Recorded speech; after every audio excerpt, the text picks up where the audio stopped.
Across my engagement with African Americans, there is a constant theme, and that is some African Americans actually believe and think that they own blackness, and that people that look like me, Africans, Caribbeans, black immigrants, that we're not black. Like, in their psyche, we are something other than black, which I don't understand. What are we then?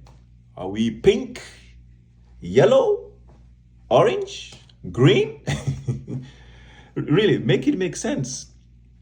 Because I don't know how they came to that conclusion that we are less of a black, we're not black, and that we should not speak on African American issues or issues that concerns the wider black community. And it is so interesting to see that they have internalized their oppressor's language so deep, and now they're using it to define our own identity. Police how we speak, police how we carry ourselves, police how we conduct business, and who we associate ourselves with, right? And expect us to stand in solidarity with them as long as we're not making more progress than them, as long as we are not breaking barriers, because it would be a terrible reflection on them. And so they want to put us in a box, really. And it begs the question, what's the difference between those African Americans who think like that and their oppressor, pretty much, their so-called oppressor that's been oppressing them for a while, right? And it's a fascinating conundrum.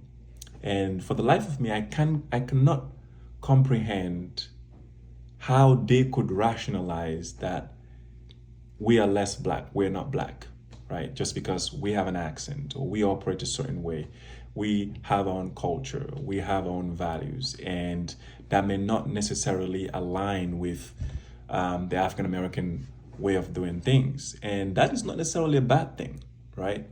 Because we came from a different background, different orientation, and different struggles for sure, and different historical contexts, and all of that matter and carries weight, right?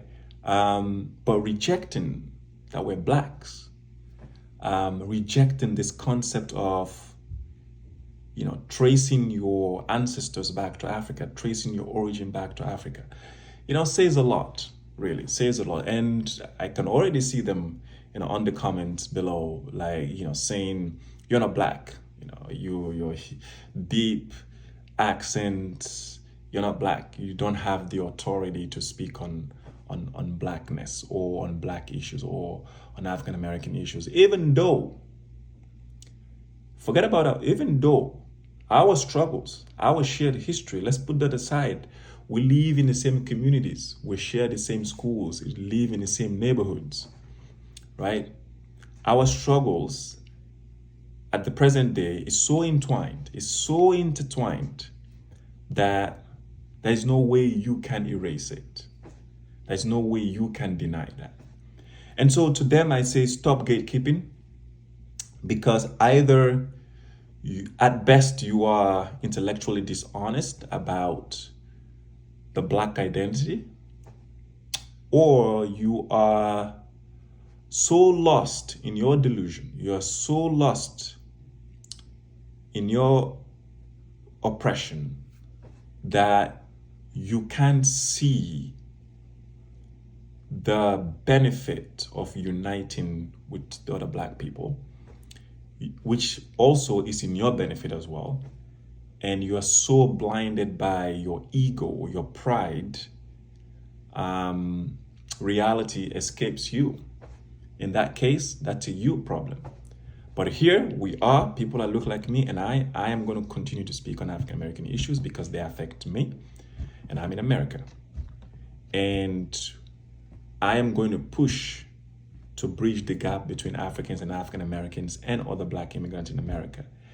Because united, we become unstoppable. And united, there's nothing we cannot achieve. So to those who say I'm not Black enough, good luck trying, because at this point you're not trying to convince me, you're trying to convince yourself, because that's your insecurity speaking, and that's your pride speaking, that's your ego speaking, and to some degree that's your fear speaking.